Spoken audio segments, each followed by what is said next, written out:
I want to start this with a question. All right, hit me. Are you human? Sometimes I think I'm dancer, but other times, sure, I'm human. Okay. How do other people know you're human? How do other people look at me and recognize a human being? No, no. What if they're not looking at you?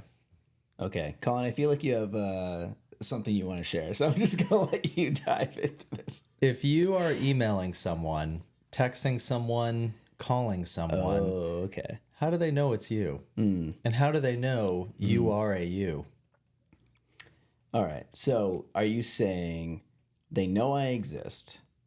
Like, let's say that you Yep. know me personally, Yes, but you receive either a phone call or a text or an email, correct. and you wonder to yourself, is this really Wheeler? Yes, Okay. How? exactly. Okay. So I guess something that I saw when I was in my travels that was very interesting was a lot of these articles about people being like catfished online. Okay. And with AI becoming more and more of a thing in our lives, Yeah. that's becoming a bigger issue because with voice recognition and all of these different technologies that are coming out, it is able to impersonate someone almost flawlessly at the moment. And we're at the early stages of AI. So the purpose of this question is that there is technology coming out now to verify that you are actually a human being. And I don't mean Face ID. Have you heard of World ID? I have not heard of World ID. World ID is interesting. It's, from what I understand, a relatively new concept. And what it is you go to a store, looks like an Apple store, Okay. and you go in, and there is a orb. And the orb there's an looks at your irises and your hands and all different kinds of biometrics to put you into a database system. So that way, when you are online and when other people are kind of interacting with you, they can verify that you are actually a human being. And it's amazing to me that we're in a world now, and I guess it's been around for a long time, right? People have been being catfished online for a long time. But we're in a world now where it's becoming more and more of a threat. And it's like if you're talking with anybody via email, if AI can replicate your voice and language, who's to say you're actually talking to you? Okay, so the orb does something to verify you whenever any communication is being sent by you. Correct. How does the orb verify you? Well, that's the thing. So it does an iris scan, it does hand scans, it does all different kinds of stuff. Okay. That is basically means that it has data on you that no one else does. I'm sure Apple probably has it. But the thing is that in order to verify you, the companies and platforms that you're on have to have the World ID information. Right? Because like if you're on Outlook, if World ID isn't tied into that, Sure. then that doesn't work. So the purpose of this is that security has to advance at almost the same rate as AI in order to make sure that you are not being replicated by AI and that your identity isn't being stolen. Because it's more easy now, or it's easier to take over your persona virtually. But then what if the AI takes over the orb? Well, right. I don't know. I personally, I'm very afraid of this concept, right? Yeah. Like, I didn't do 23andMe because I didn't want anybody to have my DNA. Same. I did this. I didn't do it. Yeah. I feel like it's the more you give, the more there's that risk. And you're right. There's no solution. Like, there has to be a solution. There has to be like an Right. agreed upon process that we can, trust what we are receiving Yeah. in the world. But I'm really kind of nervous about this. And I think that what we're going to see more and more and more is in-person experiences. It's going to be even more important to get together in person because until there's like humanoid robots, Which is allegedly around the corner. until that happens and somebody's going to actually pay to build a robot that is me, Right. I'm not that important. I don't think anybody's going to do that. You never know. You never know. Yeah, but I guess it's an interesting concept that the more advanced things become online and the more that it's able to impersonate humans, the more people might revert back to in-person experiences. When we were in the airport the other day, we flew American to Athens from JFK. I walked up to the ticket counter. There was a camera. It scanned my face, knew my seat number, and I walked right on the plane. Right. I'm like, how does it... Like, Yeah. it doesn't... I never signed up for this. I'm sure I did at some I point. didn't mean to get permission. Yeah, I know, but it just knew my face like Yeah. American Airlines. Wow. And I Wow. was like, this is a crazy thing. So that's how the orb thing came up, because I'm like, how is this possible? Welcome to the Compound Growth Podcast with Colin and Wheeler, where we talk all things growth, from financial growth to career growth, personal development to societal progress. We explore how each layer builds on the next, compounding over time to shape who we become. Each week, we break down complex ideas and emerging trends into clear, actionable insights. Because growth isn't just about numbers, it's about understanding the world and our place in it. The information in this material is for general information only, and is not intended to provide specific advice or recommendations for any individual. Investment advice offered through Integrated Partners, doing business as Ko-Fi Advisors LLC, a registered investment advisor. Integrated Partners does not provide legal, tax, mortgage, advice, or services. Please consult your legal tax advisor regarding your specific situation. Past performance is no guarantee of future results. All investing involves risk, including loss of principal. No strategy assures success or protects against loss. The economic forecasts set forth in this material may not develop as predicted, and there can be no guarantee that the strategies promoted will be successful.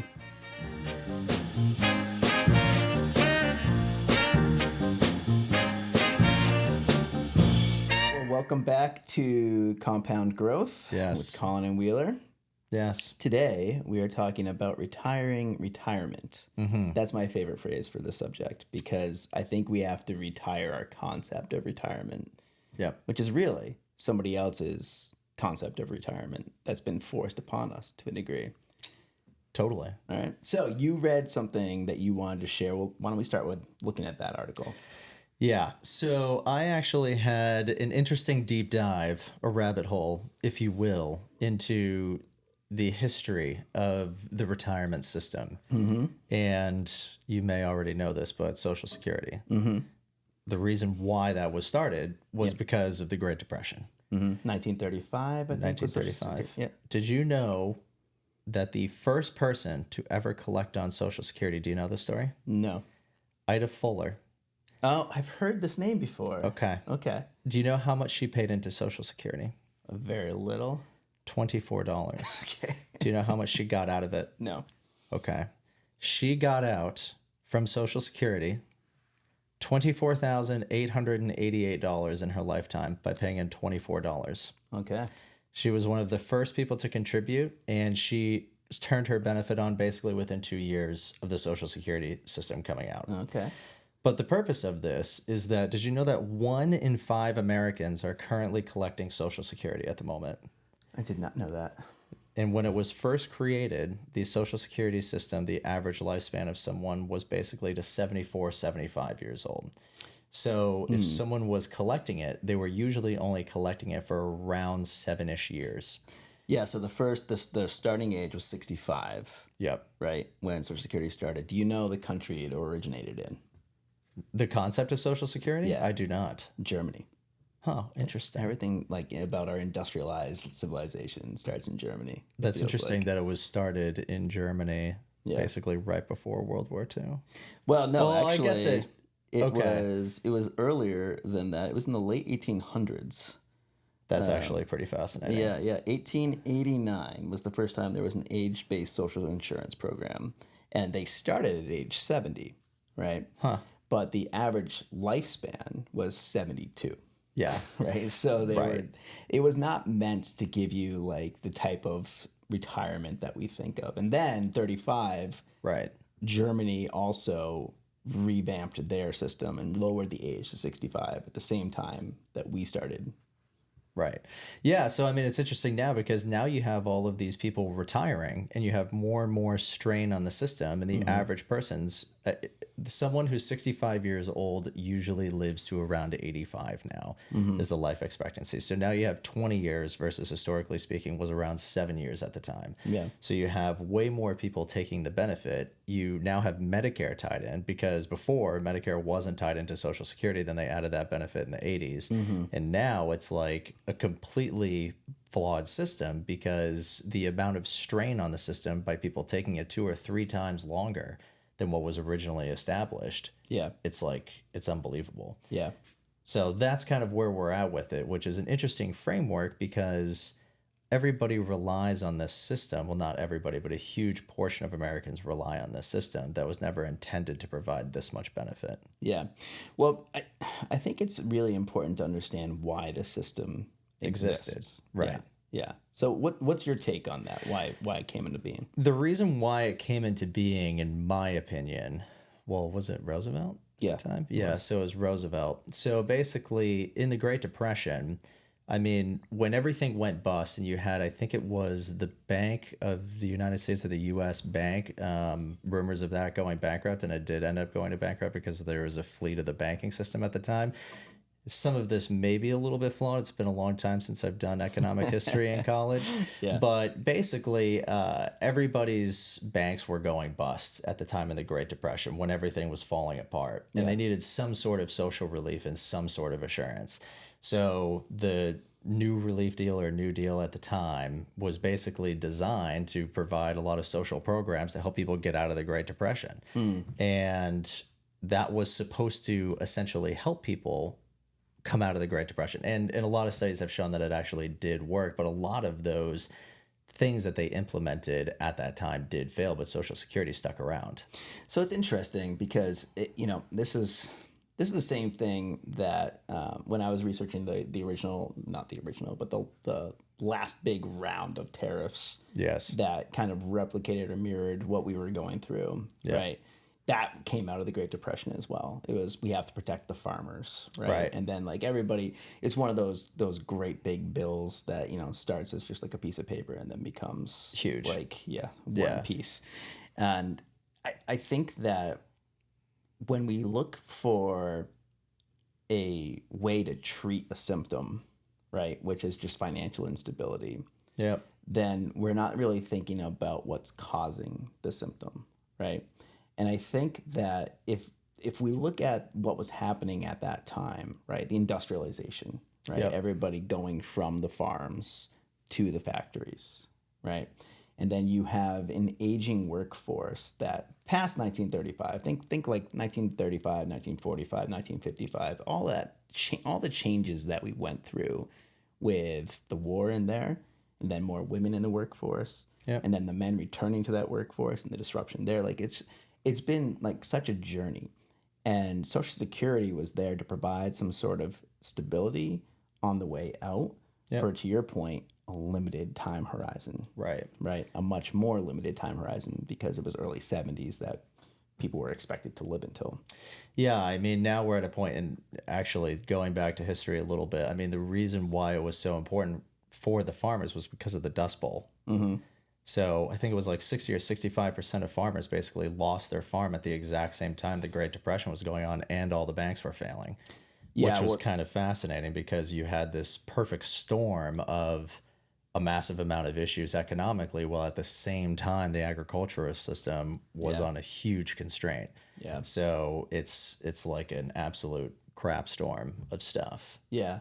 Well, it's funny that if you have so much of your economy reliant on farming, right, and then you have famine as a constant risk at that time, 100%, until we created the super wheat in like the late 70s. Like famine was always a risk. So, and I'm not making up that term, super wheat. It's such a dumb term, but it's a real term, man. I'm not. It's legit. Don't blame me for the bad, phraseology. But I get why you're in a situation where you have this constant risk of famine. The farms had vamped up, or really ramped up is what I meant to say, their output in order to provide for the soldiers in World War I. Right. So then that created a heavier reliance on machinery. Yep. right? And everybody was transitioning to a reliance on machinery. But you have a easily disruptible economy coming from a very farm-based product, Yeah. right? And then you've got financial instability because we've got a very immature market, Yep. right? We're still pegged to the gold standard, Yep. right? So we can't just like print our way out of these situations. So the country and the people in the country are looking for some sort of stability, and that's where Social Security comes in. Yeah. I mean, stability is kind of the big thing, right? And it's interesting because, technology didn't really exist at the time. So you had less sectors almost working for the economy than you do now. Like, when whole new sectors emerge, that gives you a lot of diversification in terms of your economic output, which is fascinating. But at the time, I mean, basically, we were not a superpower when this was going on. We really didn't become a superpower until after World War II. Right. So, we had agriculture. Yes, we had, I'll say, like the market and whatnot, but it wasn't like a booming industrial country that we know now or a technological force that we have now. So because of all of that, if you only have a few legs in the stool, if one of them fail, that's bad. If two of them fail at the exact same time, that's terrible. Yeah. Because that's going to cause all the other things to fail. So now segmenting, or I'll say parlaying this into, I'll say, a bigger conversation, which is, if what we're focusing on is stability and retirement, we have the Social Security system that who knows if it's going to be around in the future. One of the things that they can do to, I'll say, prolong Social Security is to push back the retirement date, which there are countries already doing that. And Europe, actually, several countries are now at 70 for full retirement age. We're still at 67. Yep. So if there's a lot of strain on the system, and if people, I'll say, are being forced to work longer, or I'll say it changes to a needs-based program, or things change with Social Security in general, that's going to cause people to rethink what retirement kind of looks like and what those dates look like. Yeah, I think that it needs to be bigger than that. I think they need to rethink what the point of retirement really is. Right. Bottom line. But you're right. Since I started in this business, everybody's been worried about Social Security running out. Right? Totally. It's how can we all be aware of a problem and for 15 years not do anything about it. Well, right. What's different now with Social Security versus 10 years ago? Right. Nothing. Literally nothing. Except for the problem has maintained. Yeah, you right? just kick it down the field a little bit further. But the other issue is, okay, so in the beginning of Social Security, that was the only pension form. Right? Correct. And then you had companies to attract a better workforce, a more talented workforce. They started pensions, right? And then they realized, well, that's not sustainable because they're not the government. Right. They can't just print money. So pensions become unsustainable. And what they really need is people to self-fund their own pension. That's 401k. Yeah, exactly. Right. Yeah. So all the, the retirement accounts, the IRA, the Roth IRA, the 401k, the 403b, whatever it might be. Right. And some countries recognize this problem. I think it's Australia, where you're required to contribute to your 401k. Yeah. Right. Like you are responsible for your sustained retirement. Right. Right. And the Social Security is supposed to be like that, but it's also a very like socially giving concept. The reason that Ida was paid $24,000 is because somebody else, and I don't know if that number's quite right, but somebody else was funding that, right? Well, right. I mean, the big thing at the time when FDR proposed Social Security, he was like completely chastised for being a socialist. Everybody looked at this as like, you are now the devil. Yeah. Like this is socialism. And very many people hated on the concept in general because it's something new and it's something different. But you are right that it was, and it still is, a lot of the times the government supporting this, especially when you look at the fact that, if you look at the upper brackets and the way the tax system works, you only contribute to Social Security up to $168,000 of income. Yeah. So if you make $1 million, you're, as near as makes no difference, $830,000 of additional income on top of that 168 isn't being taxed and contributed towards Social Security. Yeah. Now that also at the same time, they're capped on how much they get for Social Security. Totally. But max Social Security is in like the 40,000 range, somewhere in the 40s. Yeah, Right? it goes up every year because of COLA. Yeah. So it's interesting that it is kind of like a socialistic system in the sense that everybody does get a piece of it at the moment. But the problem is now is that it's grown so much where if you were to take it away, so many people rely on it now. Like it genuinely pulls people out of horrible issues because now you have disability tied into there, you have Medicare tied into there, you have all different benefits tied into there to the point where it's like it's here to stay. Yeah. Well, it's even at the point where if something happens to me, right now, then my daughter would get my Social Security benefit at a discounted level, Right. up through age 18. Yep. Right. So it's a greater good concept. Yeah. And the problem with it isn't, I think, the concept. It's just that we've never really learned how to adjust for the needs base. Right. Correct. If people are going to live longer, and they say that if you can get through the next 4 or 5 years without dying of something stupid, then your lifespan is going to really increase in a very meaningful way. And that doesn't mean your health span. It doesn't mean that you're able to actually enjoy that life or to contribute to society. But I think what funny enough we've done here is we've created a system that is meant to be for the benefit of society at large. Yep. Right? Just to make sure that we are taking care of people as they age, but we are treating the people as if they are unable to take care of themselves, Right. or contribute to society after a certain point, at 67, at 70, at 72, whatever it is. You are a dried up vegetable and you are no longer able to contribute to society. Thank you for your service. Yep. Here's a pension that may go away, and you better give us your vote so it doesn't. Right. And it's a very Western way of thinking about things, because if you go to somewhere like Japan, that's not the norm. Right. It's more like you still have a value to society at elder ages. And I think that I personally believe that there's still a lot of value that people can give in some way, shape, or form. Right. Yeah, I mean, it's interesting. We have a client that I talked to about this a good amount, and something that he says is it's my life expectancy is irrelevant. My health expectancy is the most important thing. Yeah. Because if I am able to go and do and live the life that I want to live, it doesn't matter to me if I'm 65, 75, or 85. If I can go skiing, if I can travel, if I can do this stuff, then that's great.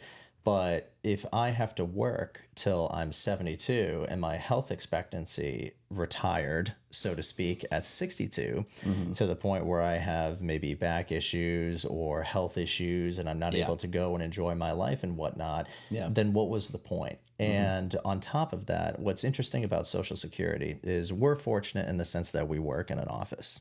So it's very comfortable. We're sitting in comfortable chairs right now talking into a microphone.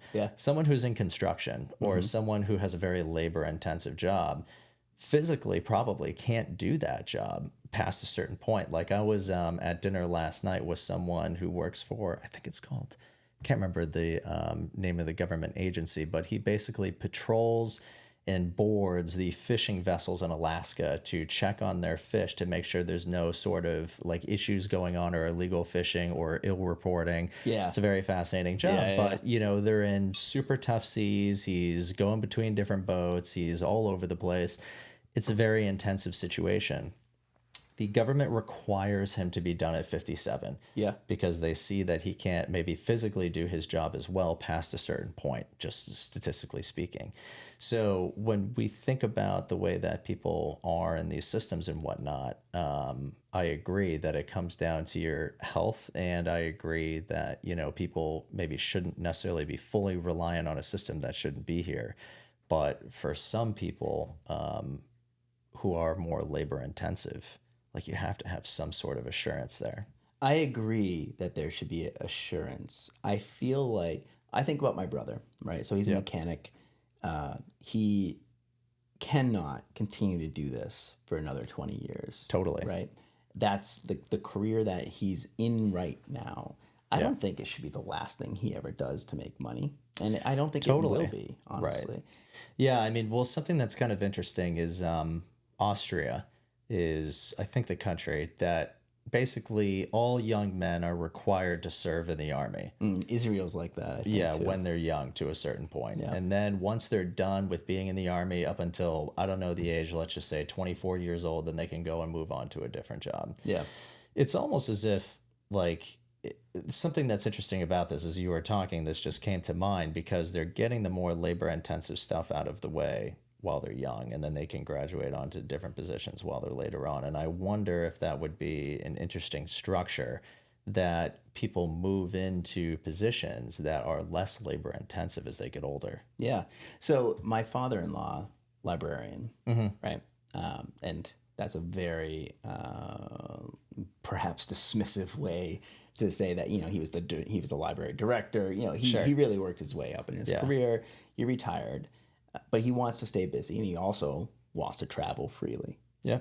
So he found roles at other libraries that required less of him, but still appreciated his skill set. Yeah. So he's, in his retirement, worked at 3 or 4 libraries in the area here.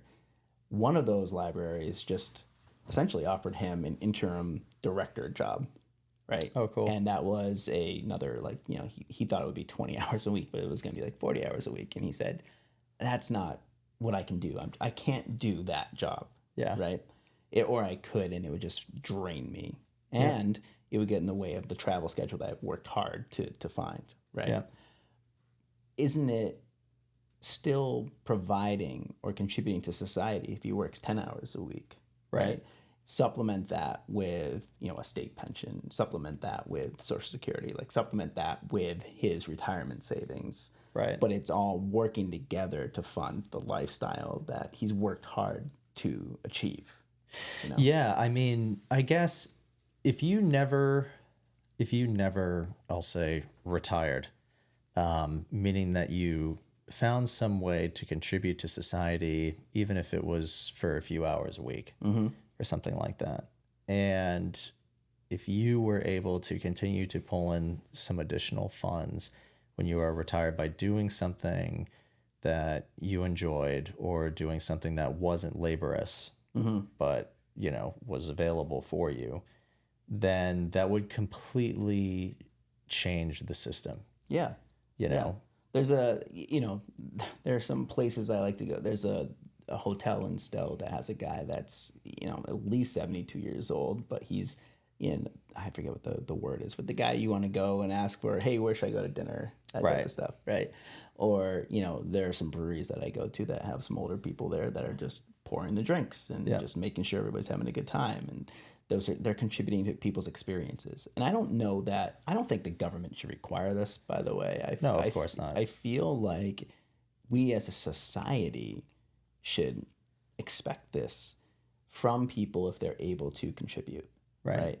And I think the people should expect this to a degree as well, because this is how you get busy living or you get busy dying. Of course. Right? You stay active. You have purpose. We were talking about this yesterday. There's some influencer, and we were talking about, her success. And I said, well, it depends on your definition of success. And what I meant by that isn't necessarily the car that you drive or how many followers you have, but what you are doing for society and what you are doing for yourself. And those two things don't have to be independent. They can work in tandem. But if you are providing some sort of meaning to the world, some sort of value to the world, then I think that you should be able to find some notion of success in that. And I think when we work really hard to achieve kind of like a FIRE lifestyle of, financially independent, retire early, financial independence is amazing. I think you should work if you want to work, not because you have to work. Right. And I think that people will want to work if they expect more of themselves and the people around them. The movie The Intern. The premise of that movie is actually what we're talking about right now. And he lost his wife to cancer, and he was in his late 70s, early 80s, and didn't just want to sit around all day every day. And I'm Yeah. not saying that that's the case with retirees, but actually a lot of people when they retire go into depression. That is super common because you don't feel as if you have a place. Yeah. And if you spent your whole life, or I'll say a huge chunk of your life, working your way up the corporate ladder to the point where you finally achieved a management position, you take a lot of pride in that. And when you leave the workforce, all of that power and notoriety and things that you used to have are now gone, to the point where, you're just waking up and it's just you and your family in the morning, which some people really look forward to, but for other people that scares the shit out of them. Well, it's also how they've defined themselves. Like the meaning that Totally. they've found in the world is I am this. I am.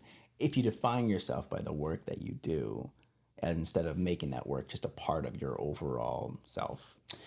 True, but I mean, how could work not define you to a certain point? Like, let's take a doctor, for example, who's dedicated 8 to 10 years of their life to just get the education, not to mention the hundreds of thousands of dollars. Yeah. And now people look at them as this, I'll say, deliverer of medicine, and like adding all this value. And, you never stop doing that when it's so ingrained in you for so long. And that's like kind of the tough part, I think. I agree, but I think it also comes down to the reason, if I were to look at myself as successful, it would be partly because of the business that we run, but it would also be partly because of the husband I am, or the father I am, or the Right. friend I am, or anything that I do to contribute to the people around me, right? And I would feel personally less successful if I were failing in any of those areas. And I guess more specifically, failing in multiple areas at once, because I definitely have times where I am more focused on one area than the other area. Right. Right. I think that's fair.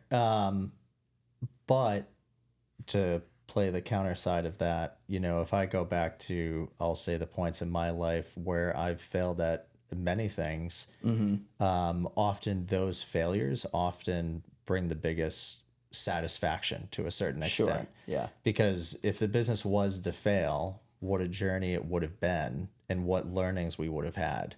So I think you will find failure if you look for it, but you'll also find success if you look for it too. I agree with that 100%. And because I've worked hard to become a well-rounded person, Yeah. if our business fails You and have I'm other not things. defined by that business, Right. then I'll be okay. I mean, it would suck, obviously. Of course. Right. Yeah.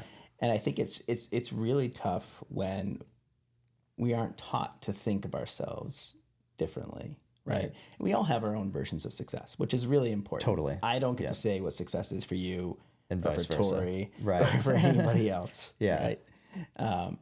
But I think I know I've worked hard to understand what my vision of success is, and I've been able to move in all of those directions because I've found the importance I was looking for there. So let me ask you this. Do you see yourself ever retiring? And what does that look like? I 100% do not see myself retiring. Okay. I don't think that I will necessarily always do the same thing day in and day out, but I never expect, or I actually hope that I never just sit around all day. And I don't blame anyone who does that. I think that there are a lot of reasons that we can get it in our own way, and that other people can get in our way, or life gets in the way, or whatever it is. I don't begrudge anybody anything. Right. But what I don't want for myself is that I want to wake up every day with a purpose and to work towards that purpose.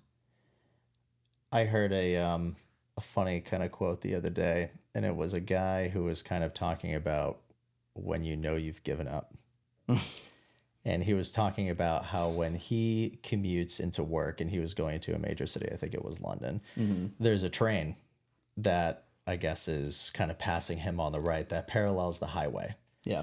And he talks about he needs to race the train because he needs to prove to other people that they made the wrong decision by choosing the train by choosing the train in the morning. Yeah. And he was talking about how I feel like when I need to stop proving that people made the wrong decision by choosing the train in the morning, that's when I've given up.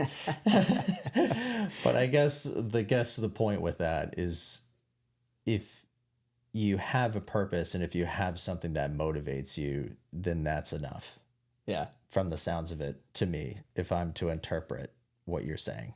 Yeah, I agree. I think you should never give up, right? Right. I also feel like the way I would work if I was that guy racing the train, Yeah. I'm trying to prove it to myself that I made the right choice. I think whatever they do is up to them. Yeah. Right. And I feel like I do this all the time. Do you ever do this? When I'm driving, I'm like, should I go this way? Should I go that way? I'm going to go this way. And then I'm like second guessing Totally. if I did the right thing. Now I just put it in Google Maps or Waze, so that way it eliminates that decision. But yes, I think about that constantly. Yeah, it's funny. When I was in California last week, I noticed I spent so much time in the car, driving from San Diego up to Pasadena and all over the place. And it bothered me less how much time it took to get to certain places than it does if it takes me 17 minutes or 19 minutes to get to the office here today. Right?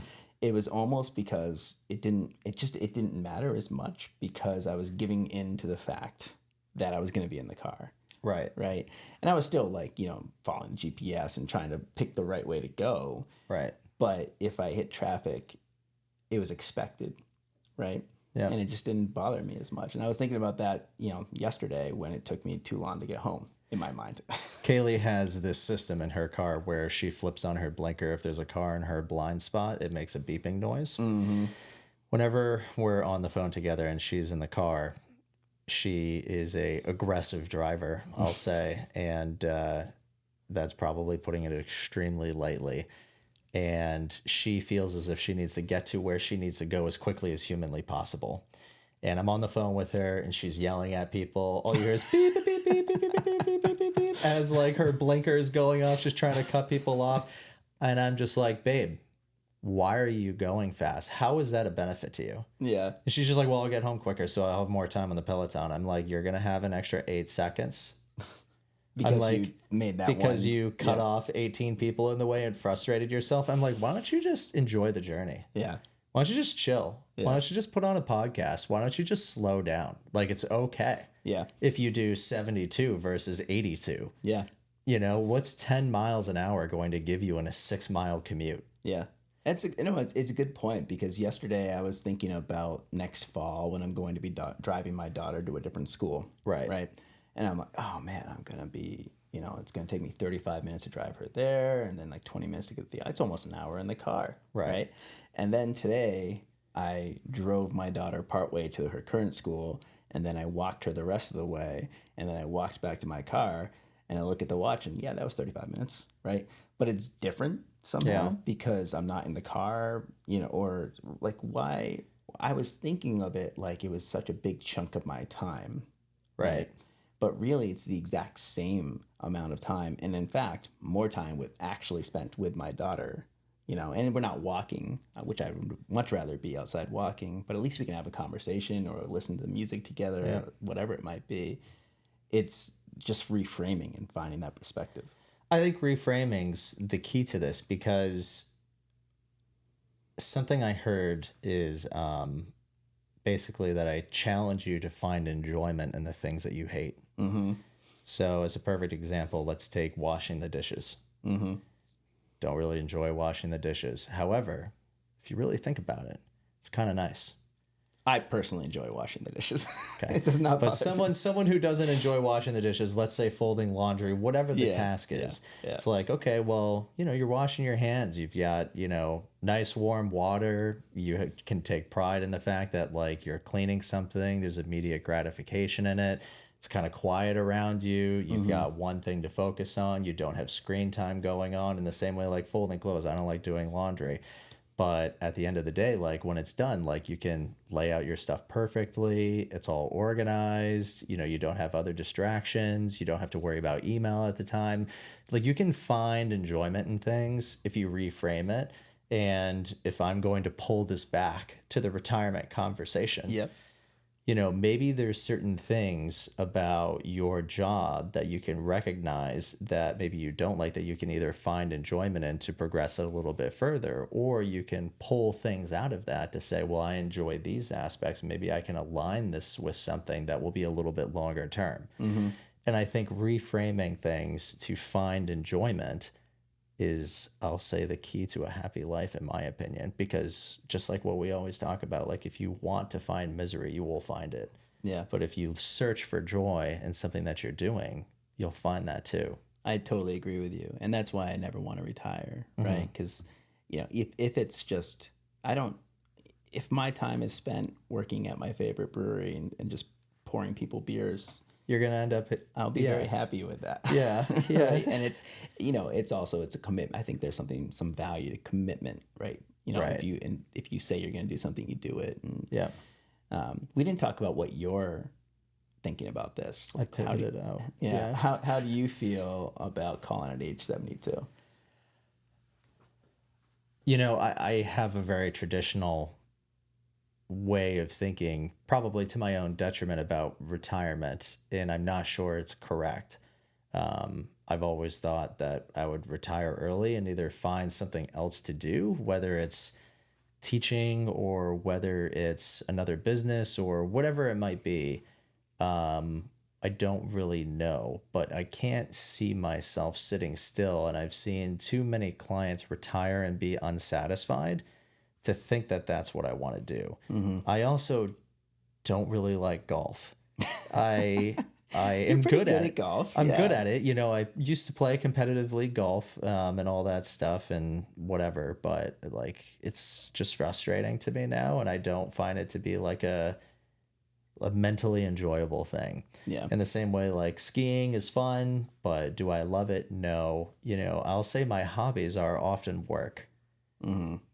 Work to me is obviously work because it's something I have to do. But at the same time, there's a lot of the aspects of what I do now that I do genuinely enjoy. People love reading romance novels and things like that. I love reading finance books. Mm-hmm. Like, I love reading books about numbers. I love reading books about stats. I love reading books about like self-motivation and business and blah, blah, blah.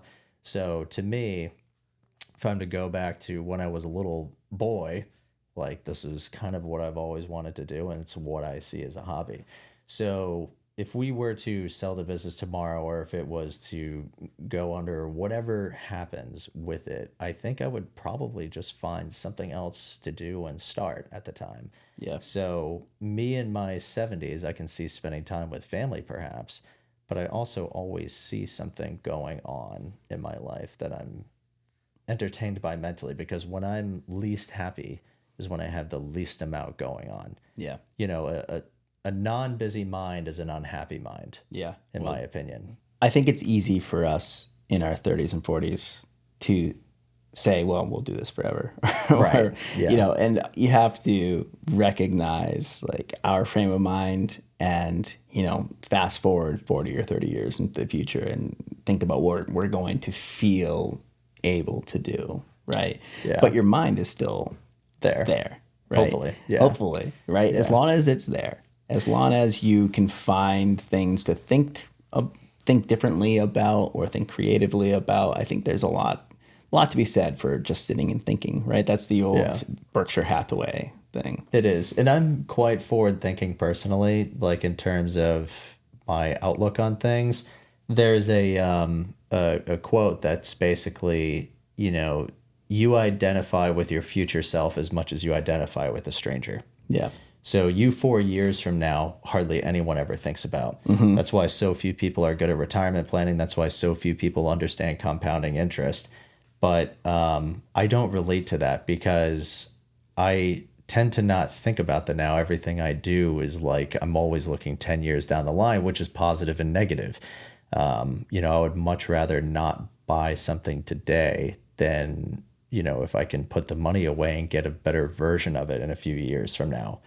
So for me, the way that I look at kind of retirement and my future life is I could just continue to push things down the road and make it even better and better, but I don't want to necessarily give up my enjoyment now. Yeah. It's almost sad to think about, I want to work as much as I can so I can have the best retirement. I think a better way of looking at something is, how much fun can I have for as long as humanly possible while maintaining what I'm doing? Yeah, 100%. And I feel like it's just as important to focus on the now. You live now, right? You may live You don't know if tomorrow. you're going to get hit by a bus tomorrow or Right. not. So it's like, if you're working for retirement, I think you should reframe your thinking and what can you do now that will give you some sense of enjoyment? I mean, Steve Jobs' famous quote is that, if he could look at himself for, I think it was 30 days in a row and ask himself, is this really what I want to do today? If the answer to that question was no for too long, then you need to rethink your life. Yeah. Yeah. 100%. I think it's so important to prepare for the future that you may have, because you don't want to get there and be unprepared. Yeah. And I feel there's a lot to be said for, going back to Social Security and our original topic today, not relying too much on other people or systems Yep. for your success or your ability to live the life you want to live. And it's so easy to say that I'm not going to do that, right? Right. And you have to recognize that, to your point in the beginning, Social Security is there to just make sure people can take care of their basic needs, right? And I feel like it's really important that we look at it as that, as just a backup plan, or just pays for medical expenses or whatever it is. Yeah. If we can find ourselves in a position to do more than that, to create more than that, even if it means continuing to have a paycheck in our 70s and 80s or whatever it might be. Yeah. It's a much more honest and probably enjoyable way to go through life. Well, yeah, I mean, I think a lot of people work to achieve some sort of goal later on, but why can't you necessarily figure out a way to do it sooner? As an example, like, if someone wants to travel more or go to Europe or whatever it might be, like, is there a way that you could do a little bit more of that at a younger age? Like, do you really need to be thinking so pragmatically about the future, which I know is contrary to what we do as people, but or as a profession. However, like, at the end of the day, you don't know if this money's going to be here forever. You're not going to be here forever. You're not going to be here forever. You don't know your own life expectancy. So while we can play with the stats, they're only stats, and there's ends of the bell curve. Yeah. And you don't know where you're going to fall within that bell curve. So while you should think about retirement and keep it in the front of your mind, think about the goals that you're trying to achieve, and can you do some of those things a little bit sooner, or can you stretch them out, make them longer? Can you enjoy it for a longer period of your life? Yeah. And does that mean reworking your mindset on retirement? Yeah. I think that's a great place to leave the retirement conversation. I do want to just say one thing about the bell curve. Okay. All right. So I saw this somewhere, and the concept is, if you think about how much we care about what other people think of us, you can imagine a bell curve, right? Yeah. And if you start off at the beginning, you're 0, 1, 2, 3, 4, you don't care all that much what people think about you. Yeah. And as you get older and hit your teenage years into your early 20s, you're kind of like at the peak of the bell curve. Yeah. Right. And then you work your way down. Right.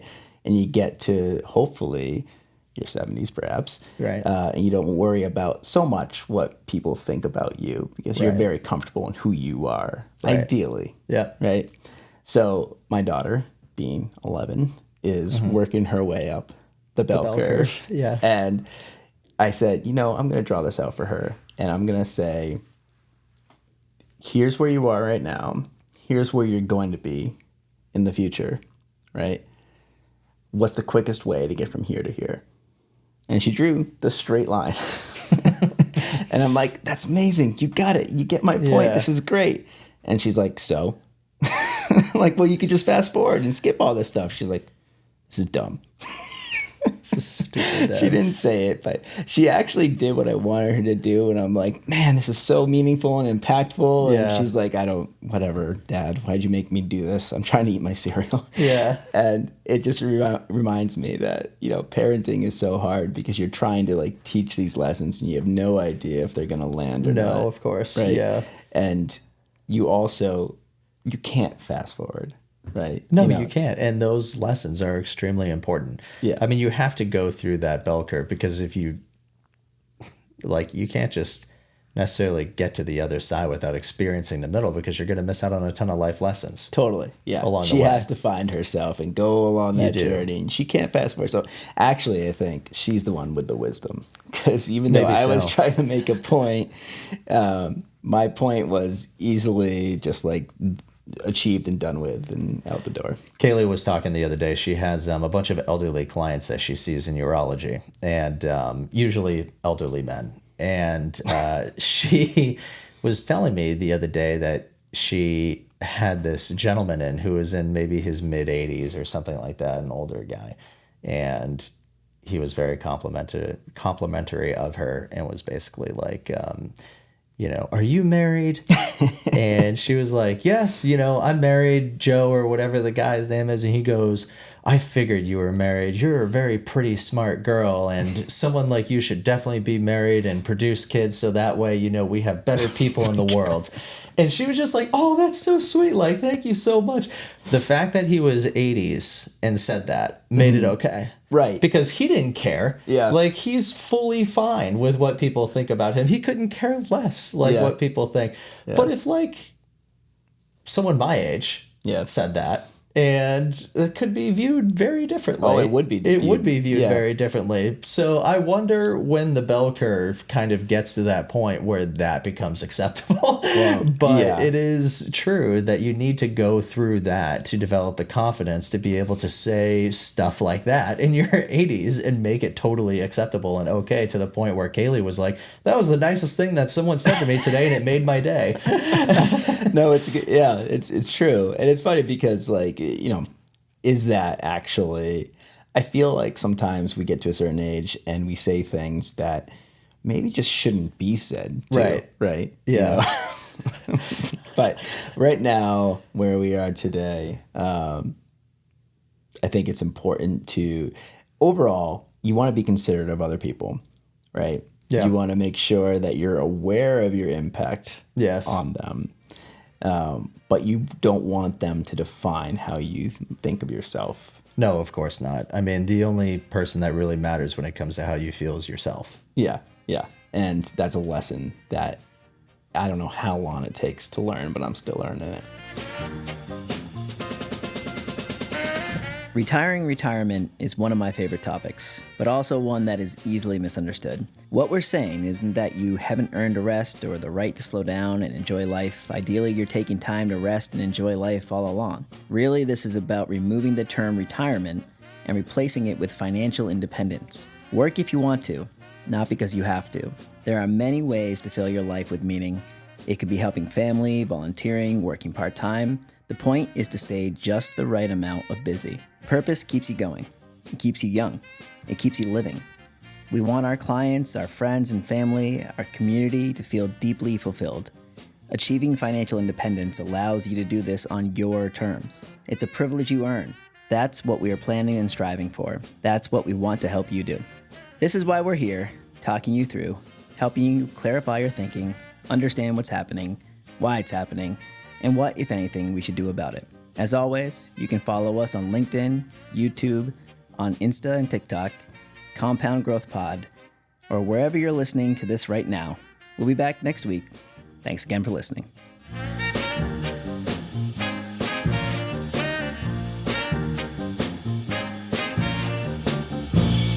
Compound Growth with Wheeler and Colin, sponsored by Ko-Fi Advisors. Reach out today. Yay!